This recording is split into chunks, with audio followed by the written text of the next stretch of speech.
Budget Blinds. Visit their showroom or call today for a free in-home consultation. Welcome back.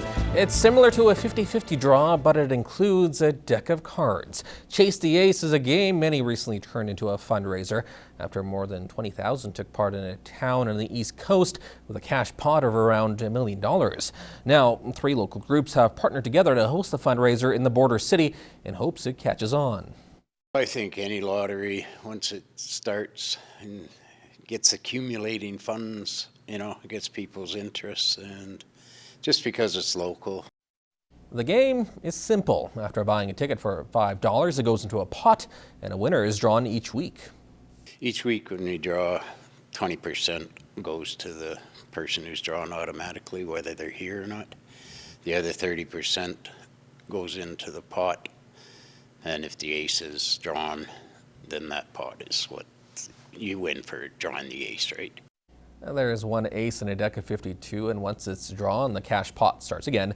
50% of the total money is split between the Kiwanis Club, Lloydminster Region Health Foundation, and the Legion.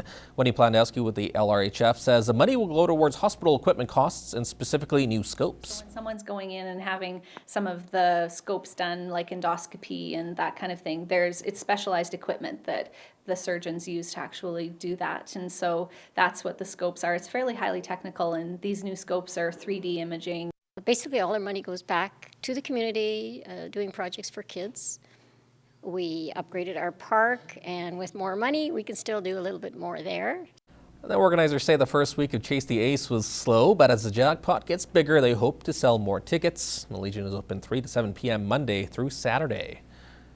A non-traditional yoga class in a border city offers an adapted version for people with chronic illness. This week's Healthy Living, Chris Chacon explores how this practice is being adjusted and used to help those with multiple sclerosis. Canada has one of the highest rates of MS anywhere in the world, and to make matters worse, rates are among the highest in Alberta. Roughly 340 of every 100,000 Albertans are diagnosed with the disease. But Lloydminster's MS Society is working to make a difference using the ancient practice of yoga. We do adapted yoga actually instead of just yoga. A modified version tailored to help combat the challenging symptoms of the disease. It helps with a lot of their symptoms. It lessens their fatigue. We have one lady in a wheelchair that comes, and it helps loosen her up. It also helps with core strength and balance, a key component to keeping safe in winter conditions. Now, in case you're not too familiar with what exactly MS is, it's a chronic disease that attacks the central nervous system and can result in blindness, lack of coordination, and in more severe cases, paralysis. And although there is no current cure, classes like this help in more than one way.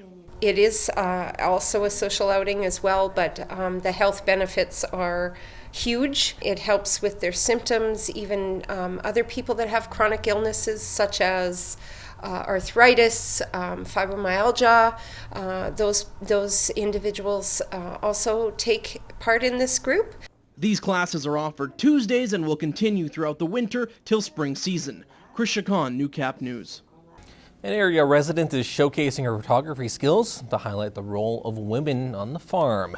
As Gerard Lampow explains in this week's Agriculture Report, her book Farmwives has launched this week in the border city. My family have been telling me I should write my story. June Stone and her husband Bob are spending the evening away from the family farm attending the book launch of Farmwives in Profile. They've been married for 60 years and did mixed farming near Kitscoty. They have 4 children, 6 grandkids and 1 great-grand. June is one of 17 women profiled in this new book.